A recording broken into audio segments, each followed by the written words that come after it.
Iiyak sir pero hindi susuko. Yun naman talaga. The good thing is, sa mga bagay na sinasabi na iiyak, malulungkot, magdurusa, dadapa, pero hindi susuko, it is because you know your reason.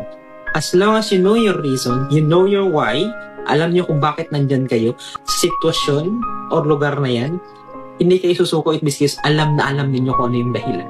May pangarap kayo, may mga anak kayo, may mga magulang na umaasa sa inyo. That's why kahit gaano kahirap magpapatuloy kayo, it is because you know your reason. And that's the good thing. Kasi kung pera lang ang pag-uusapan, madali tayong susuko eh.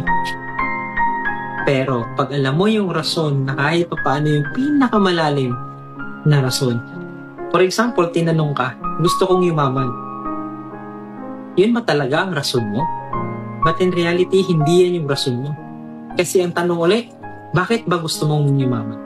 Kasi gusto kong matulungan yung pamilya ko na kahit papaano, ayaw ko na silang maghirap, ayaw ko silang makitang malungkot, ayaw ko makitang humihingi sila ng mga bagay sa hindi namin kilala. Yun yung pinaka-reason namin. So guys, kung gusto nyo tumalino, yumaman, o kahit na ano, alamin nyo yung rason nyo.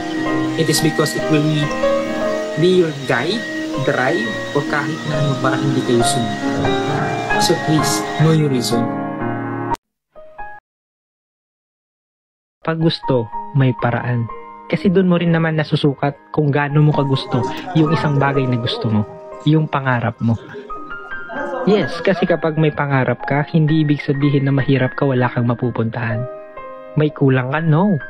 Doon mo mabibase kung gaano kalaki yung kagustuhan mo na makuha yung pangarap mo. May pera ka man o wala. Basta gusto mong makuha yung pangarap mo.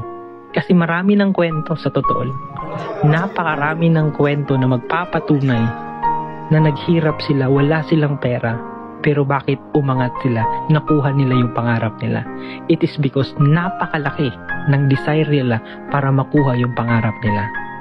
So what I'm saying is, yes, mahirap na pagkulang yung pinansyal, pero ang tanong ko, gaano mo makagusto na umangat sa buhay mo? Na mabago yung sitwasyon mo na meron ka. Kasi kung sobrang laki talaga, may pag-asa ka.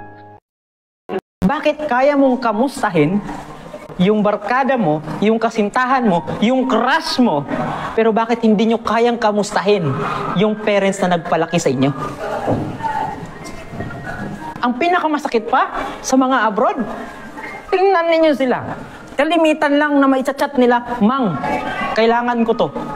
Mang, may bayaran kami. Mang, ngay ganito. Mang, ganito.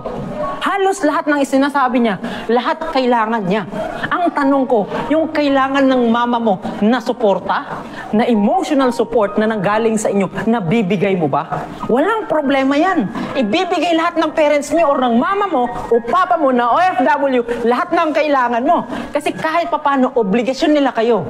Pero ang tanong ko ngayon, lahat ng kailangan nyo, binibigay nila sa inyo.